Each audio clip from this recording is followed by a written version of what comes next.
نحمده ونصلي على رسوله الكريم أما بعد فأعوذ بالله من الشيطان الرجيم بسم الله الرحمن الرحيم إن الله فالق الحب والنوى يخرج الحي من الميت ومخرج الميت من الحي ذلكم الله فأنا تؤفكون فالق الإصباح وجعل الليل سكنا والشمس والقمر حسبانا ذلك تقدير العزيز العليم وهو الذي جعل لكم النجوم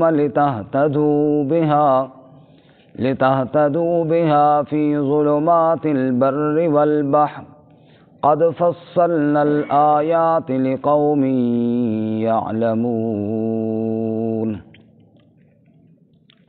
ان اللہ فالق الحب والنوى، بے شک اللہ تعالی پھاڑنے والا ہے دانے اور گٹھلی کو، یخرج الحی من المیت، نکالتا ہے زندہ کو مردہ سے، ومخرج المیت من الحی، اور نکالنے والا ہے مردہ کو زندہ سے، ذالکم اللہ، یہی اللہ تعالی ہے، فَأَنَّا تُؤْفَكُونَ، پس کہاں تم الٹے پھرے جاتے ہو، فالق الاصباح،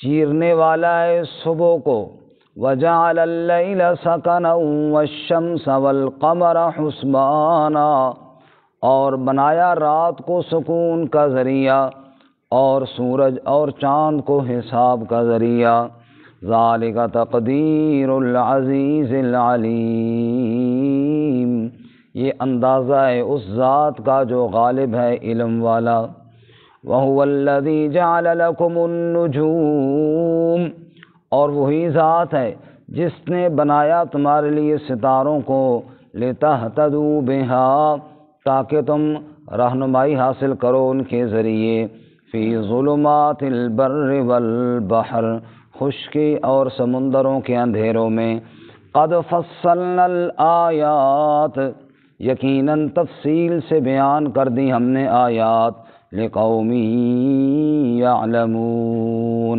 اس قوم کے لیے جو جانتے ہوں۔ سبحان ربک رب العزت عما یصفون وسلام علی المرسلین والحمد للہ رب العالمین۔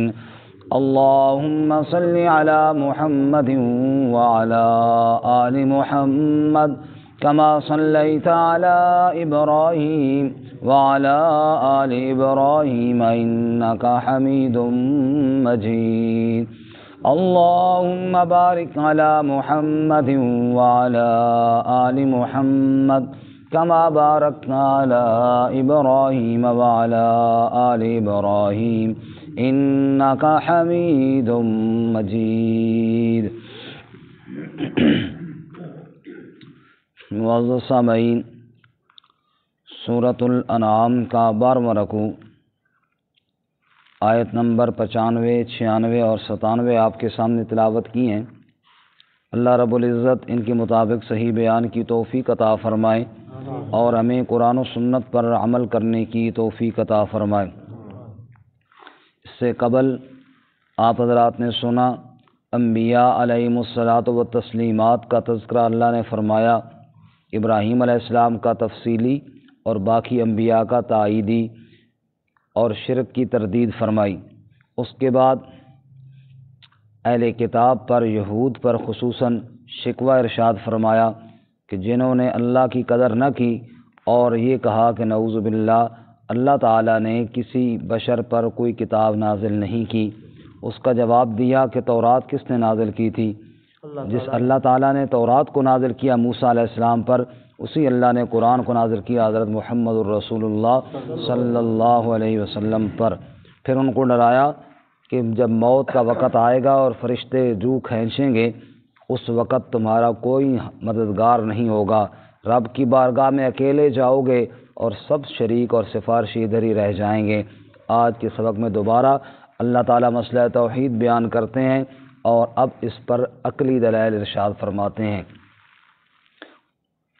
اس سے پہلے آپ سن چکے ہیں کہ قرآن پاک میں اللہ تعالیٰ 3 قسم کے دلائل ارشاد فرماتے ہیں توحید کے مسئلے پر، دلائل عقلیہ، دلائل نقلیہ اور دلائل وحیہ۔ چونکہ اعتراض بھی 3 قسم کے ہوتے تھے۔ پہلا اعتراض اجعل الآلہۃ الہ واحدہ ان ھذا لشیء عجاب، سارے معبودوں کو چھوڑ دیں ایک اللہ کو بنائیں، یہ بات عقل میں نہیں آتی۔ ان کے جواب میں اللہ تعالیٰ عقلی دلائل ارشاد فرماتے ہیں، اگر تمہارے عقل میں یہ آتا ہے کہ کائنات ساری اکیلے اللہ نے بنائی ہے تو عقل میں یہ کیوں نہیں آتا کہ عبادت کے لائق بھی صرف اللہ ہی کی ذات ہے۔ دوسری قسم اعتراض کہ آج تک ہم نے یہ مسئلہ سنا نہیں، ما سمعنا بہذا فی الملت الآخرہ، ہم نے اس سے پہلے یہ بات سنی نہیں، یہ کوئی نیا مسئلہ بیان کرتے ہو۔ اس کے جواب میں اللہ تعالیٰ نقلی دلائل ارشاد فرماتے ہیں، یعنی پہلے انبیاء کی بات کو نقل کرتے ہیں قرآن میں، کیا پہلی کتابوں کی بات کو نقل کرتے ہیں یا کسی اور فرد کی بات کو اللہ نقل کرتے ہیں۔ بھی تم نے نہیں سنا تو یہ تمہاری علمی کمزوری ہے، ورنہ تو یہ مسئلہ اللہ کے انبیاء پہلے بیان کرتے ہوئے گئے ہیں۔ تیسری قسم کا اعتراض یہ تھا کہ اس مسئلے کو نہ بیان کرو، رہنے دو، اس میں کوئی تبدیلی کر دو، کوئی اور بات بیان کر دو، ائت بقرآن غیر ھذا او بدلو، کوئی اور قرآن لے آؤ اس کو بدل دو۔ اس کے جواب میں دلیل وہی ہوتی ہے جس میں ہوتا ہے کہ فاصدع بما تؤمر، میرے پیغمبر جو آپ کو حکم دیا گیا آپ اسی پر ڈٹ جائیں، فاستقم کما امرت، میرا حکم جو ہے آپ نے اسی کو بیان کرنا ہے۔ تو یہ 3 قسم کے اعتراض ہوتے اور ان کے جواب میں 3 قسم کے اللہ تعالیٰ دلائل ارشاد فرماتے ہیں قرآن پاک میں۔ اس سے قبل دلیل نقلی آپ نے سنی، ابراہیم علیہ السلام کی بات نقل کی گئی، باقی انبیاء کی بھی ساتھ تائیداً بات نقل کی گئی۔ اب اللہ تعالیٰ عقلی دلیل ارشاد فرماتے ہیں اپنی وحدانیت پر۔ اور یہ جو پوری کائنات ہے نا جی، اس کو صحیفہ کائنات کہتے ہیں، یہ بھی ایک کتاب ہے۔ صحیفہ کا معنی کتاب، ایک کتاب ہے پوری کائنات، اور اس کائنات کی ہر چیز اس کی آیت ہے، اسی لیے قرآن نے آیات کہا گیا نا دنیا کی چیزوں کو۔ جیسے یہ قرآن مقدس ہمارے سامنے کتاب کھلا ہوئے، اس میں آیات ہے نا، آیت نمبر فلاں، آیت نمبر فلاں، جیسے ان آیات سے اللہ تعالیٰ کی وحدانیت کا پتہ چلتا ہے، ایسے ہی دنیا کی آیات سے بھی اللہ کی وحدانیت کا پتہ چلتا ہے۔ کائنات میں آپ دیکھیں مثلا سورج ہے ایک آیت ہے، چاند ہے ایک آیت ہے، ہر چیز کائنات کی ایک اللہ کی قدرت کی آیت اور نشانی ہے۔ آیت کا معنی نشانی ہے، تو ہر کائنات کی چیز اللہ کی آیات ہیں، اور آیات بھی بینات ہیں، یعنی بڑی واضح آیات ہیں۔ جب آپ قرآن پاک کی تلاوت کرتے ہیں نا جی، تو کئی ایسے الفاظ ہیں جو بار بار آتے ہیں اور ہمارے ہاں بڑے استعمال ہوتے ہیں، ہماری اردو زبان میں بھی، اور اکثر الفاظ کے معنی ہمیں آتے ہوتے ہیں۔ مثال کے طور پہ چند لفظ میں گنتا ہوں، آپ پڑھتے ہیں، ہم پڑھتے ہیں قرآن پاک میں کئی جگہ آتا ہے الشمس، کیا معنی شمس کا؟ سورج۔ اسی طرح القمر، کیا معنی؟ چاند۔ السماء، کیا معنی؟ آسمان۔ الارض، کیا معنی؟ زمین۔ الماء، پانی۔ الجبال، پہاڑ۔ اب یہ وہ الفاظ ہیں جو بار بار قرآن میں آتے ہیں۔ اب جہاں بھی یہ لفظ آئے آپ سمجھیں کہ اللہ اپنی توحید پر عقلی دلیل ارشاد فرما رہے ہیں۔ سبحان اللہ۔ اللہ اپنی وحدانیت پر عقلی دلیل ارشاد فرما رہے ہیں۔ سورج کو دیکھو، چاند کو دیکھو، پہاڑوں کو دیکھو، درختوں کو دیکھو، پانی کو دیکھو، کائنات کے ذرے ذرے کو دیکھو۔ وفی کل شیء لہ آیۃ تدل علی انہ واحد، ہر چیز اس کے اندر یہ نشانی موجود ہے جو اس کی وحدانیت کا پتہ بتا رہی ہوتی ہے۔ اللہ اکبر۔ امام شافعی رحمۃ اللہ علیہ فرماتے ہیں اگر کوئی پوچھے کہ اللہ کی قدرت پر کوئی دلیل دو، اب پوچھنے والا اگر مسلمان ہو تو پھر تو آیت قرآن پاک کی پڑھیں گے، لیکن ایک آدمی جو اللہ تعالیٰ کی قدرت کو نہیں مانتا اس پہ قرآن کی آیت پڑھیں گے تو اس نے کہاں ماننے؟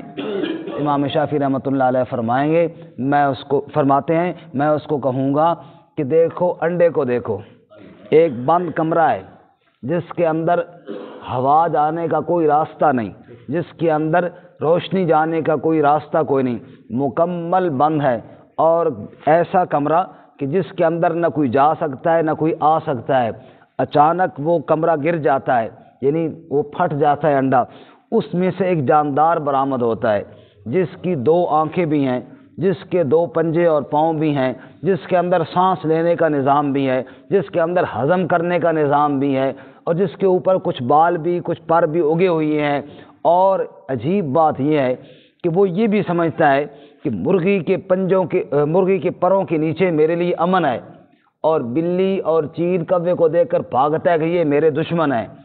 میں نے کہا اتنے بند کمرے میں جس میں ہوا نہیں جا سکتی، جس میں روشنی نہیں جا سکتی، جس میں کوئی لکھنے والا قلم نہیں جا سکتا، اتنے بند کمرے میں اتنے نقشے کس نے بنا ڈالے ہیں؟ اتنے بند کمرے میں اتنی باتیں اس کو پڑھا کس نے دی ہیں کہ جناب یہ یہاں امن ہے اور وہاں تیرے لیے خوف ہے؟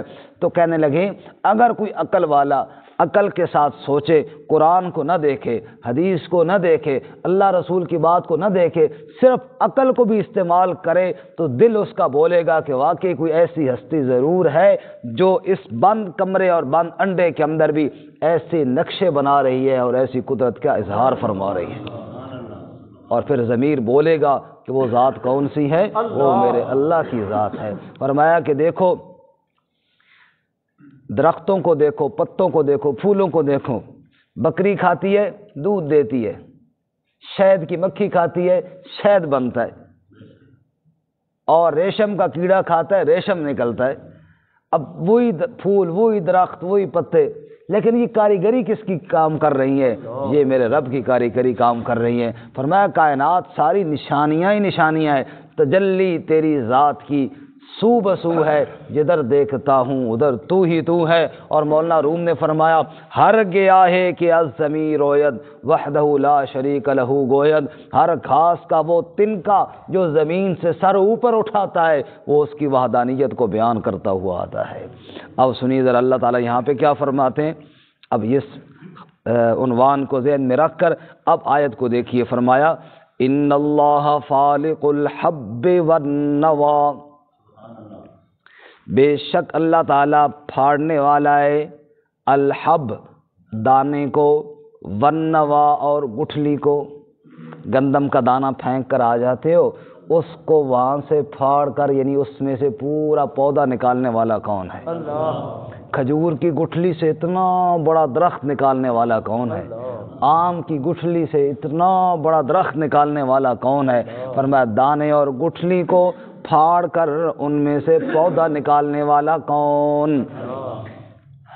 سورۃ الواقعہ میں اللہ تعالیٰ یہی فرماتے ہیں نا، افرأیتم ما تزرعون اانتم تزرعونہ ام نحن الزارعون، اے کاشتکارو یہ جو لہلہاتے کھیت ہیں تم اگاتے ہو یا میں اللہ اگانے والا ہوں؟ تم تو دانے پھینک کر آ گئے تھے نا، ان سے ہرے بھرے کھیت کس نے پیدا کر دیے؟ سبحان اللہ۔ اور علامہ اقبال مرحوم نے کیا فرمایا، اللہ کی رحمتیں ہوں اس کی قبر پر، پالتا ہے بیج کو مٹی کی تاریکی میں کون، کون دریا کی موجوں سے اٹھاتا ہے سحاب، کون لایا کھینچ کر پچھم سے بادے سازگار، خاک ہے یہ کس کی اور کس کا ہے یہ نور آفتاب، اور کس نے بھر دی موتیوں سے خوشہ گندم کی جیب، اور موسموں کو کس نے سکھلائی خوئے انقلاب۔ یہ سارا نظام چلانے والا کون ہے جی؟ فرمایا ان اللہ فالق الحب والنوى، دانے اور گٹھلی کو پھاڑ کر اس سے درخت اور پودے نکالنے والا کون؟ اللہ یخرج الحی من المیت، نکالتا ہے زندہ کو مردہ سے، ومخرج المیت من الحی، اور نکالنے والا ہے میت کو مردہ کو زندہ سے۔ دیکھو نا انڈا بے جان ہے، اس سے جاندار چوزا نکالنے والا اللہ، مرغی جاندار ہے اس سے بے جان انڈا نکالنے والا اللہ، گٹھلی بے جان تھی اس سے جاندار پودا اور درخت نکالنے والا اللہ۔ اللہ تعالیٰ نے جاندار درختوں سے وہ پھر گٹھلیاں نکال دیں، فرمایا دیکھتے نہیں زندہ سے مردہ وہ نکالتا ہے اور مردہ سے زندہ وہ نکالتا ہے۔ ذالکم اللہ، یہی اللہ ہے، یہی قدرت والا ہے، یہی تمہارا معبود ہے۔ فَأَنَّا تُؤْفَكُونَ، پس تم کہاں بھٹکے جا رہے ہو؟ رب کا در چھوڑ کر کہاں جاتے ہو؟ اللہ کا در چھوڑ کر، قدرت والے کو چھوڑ کر کیوں محتاجوں سے مانگتے ہو؟ طاقت والے کو چھوڑ کر کیوں غیر کے سامنے ہاتھ پھیلاتے ہو؟ فالق الاصباح، اور دلیل سنو، فالق الاصباح، رات کے اندھیروں سے چیر کر صبح کا اجالا نکالنے والا کون ہے؟ جی ابھی دیکھو نا کتنا اندھیرا تھا اور پھر کس طرح روشنی پھوٹنا شروع ہو جاتی ہے، پھر روشنی کے اوپر اندھیرے کی چادر لپیٹ دینے والا بھی اللہ ہے۔ وَجَعَلَ اللَّيْلَ سَكَنًا، اسی نے رات کو سکون کے لیے بنایا، رات کا اندھیرا آ جاتا ہے، پرندے بھی گھونسلوں میں آ جاتے ہیں، جانور بھی اپنے مقام پر آ جاتے ہیں، تھکارا انسان بھی اپنے بستر پر آ جاتا ہے۔ وَجَعَلَ اللَّيْلَ سَكَنًا، رات کو سکون والا بنانے والا کون ہے؟ وَالشَّمْسَ وَالْقَمَرَ حُسْبَانًا، سورج اور چاند کو حساب کا ذریعہ بنانے والا بھی کون ہے؟ سورج آتا ہے وقت پر طلوع ہوتا ہے، وقت پر غروب ہوتا ہے، جو ٹائم اللہ نے مقرر کیا ہے اسی مدار میں چل رہا ہے، آگے پیچھے ایک لمحہ نہیں ہوتا۔ تیرے جہاز روز لیٹ ہوتے ہیں، تیری ٹرینیں روز لیٹ ہوتی ہیں، تیری گاڑیاں روز لیٹ ہوتی ہیں، رب کا سورج اور چاند ایک سیکنڈ بھی صدیوں بعد کبھی لیٹ نہیں ہوا۔ والشمس والقمر حسبانا، حساب کا ذریعہ بنا دیا، سورج کے چلنے سے جناب دن بنتے ہیں اور دنوں سے ہفتے اور مہینے بنتے ہیں، پھر سال بنتے ہیں، چاند کے حساب سے مہینے بنتے ہیں، پھر آگے سال بنتے ہیں۔ والشمس والقمر حسبانا، سورج چاند تیری غذاؤں کو بھی پکا رہے ہیں، تیرے مہینے اور سالوں کا حساب بھی ان سے بنایا جا رہا ہے۔ ذالک تقدیر العزیز العلیم، یہ سب مقدار ہے، یہ سب اندازہ ہے۔ العزیز العلیم، یہ اندازہ اس ذات کا ہے جو غالب بھی ہے، علم والا بھی ہے، سب کچھ جاننے والا بھی کون؟ اللہ، اور ہر ایک چیز پر قدرت بھی رکھنے والا کون؟ اللہ۔ وَهُوَ الَّذِي جَعَلَ لَكُمُ النُّجُومَ، اور دلیل سنو، وہی اللہ ہے جس نے تمہارے لیے ستارے بنائے، لِتَهْتَدُوا بِهَا فِي ظُلُمَاتِ الْبَرِّ وَالْبَحْرِ، تاکہ تم راہ پاؤ ان ستاروں کے ذریعے خشکی اور سمندروں کے اندھیروں میں، کیونکہ گھڑیاں بھی کوئی نہیں تھیں، یہ کمپاس بھی نہیں تھے اس وقت کہ ہمیں سمت بتاتے، پھر جنگلوں کے سفر پیدل ہوتے تھے، قافلے چلتے تھے، رات کا وقت ہو جاتا، اب ادھر جانا ہے یا ادھر جانا ہے، راستے کا نام و نشان، دور دور تک نظر کوئی نہیں آتا، آبادی کوئی نہیں نظر آتی، کوئی سمجھ نہیں آتی کدھر جانا ہے، پھر رات کے اندھیرے میں ستاروں کو دیکھتے، اچھا یہ مشرق ہے اور یہ مغرب ہے، رب فرماتا ہے بھٹکے ہوئے قافلوں کو یہ ستارے سیدھی راہ اور سمت کی طرف لے کر منزل تک پہنچا دیتے ہیں، یہ بھی میری قدرت کی نشانی ہے، یہ بھی میری قدرت کی نشانی ہے۔ اور جب گہرے سمندر میں تمہاری جہاز اور کشتیاں اتر جاتی ہیں، پھر پتہ نہیں چلتا کس طرف کو کنارہ ہے، پھر بھی ستاروں کو دیکھ کر تم اندازہ لگاتے ہو، اور اللہ کی کس کس نعمت کا انکار کرو گے؟ سورج چاند ہو یا ستارے ہوں یا بچھی ہوئی زمین ہو یا یہ تانا ہوا چھت آسمان والا ہو، ہر چیز کے اندر اس کی وحدانیت موجود ہے۔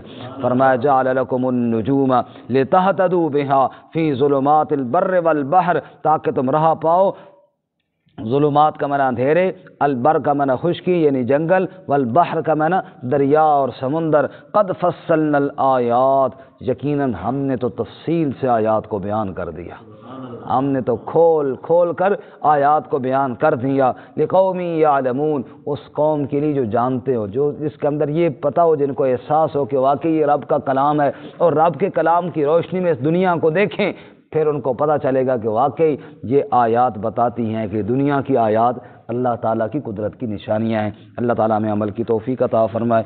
مزید آیات بھی ہیں، وہ انشاءاللہ ہم کل پڑھیں گے۔ ان اللہ فالق الحب والنوا، بے شک اللہ تعالیٰ ہی پھاڑنے والا ہے دانے اور گٹھلی کو، یخرج الحی من المیت، نکالتا ہے زندہ کو مردہ سے، ومخرج المیت من الحی، اور نکالنے والا ہے مردہ کو زندہ سے، ذالکم اللہ فانا تؤفکون، یہی تو اللہ ہے، تم کہاں بھٹکے جا رہے ہو، فالق الاصباح، وہی چیرنے والا ہے صبح کو، وجعل اللیل سکنا، اور بنایا رات کو سکون کا ذریعہ، والشمس والقمر حسبانا، اور سورج اور چاند کو حساب کا ذریعہ، ذالک تقدیر العزیز العلیم، یہ اندازہ ہے اس ذات کا جو غالب علم والا ہے، وہو الذی جعل لکم النجوم، اور وہی ذات ہے جس نے بنایا تمہارے لیے ستاروں کو، لتہتدوا بہا، تاکہ تم راہ پالو ان کے ذریعے، فی ظلمات البر والبحر، خشکی اور سمندروں کے اندھیروں میں، قد فصلنا الآیات، یقیناً تفصیل سے بیان کر دیا ہم نے آیات کو، لقوم یعلمون، اس قوم کے لیے جو علم رکھتے ہوں۔ وآخر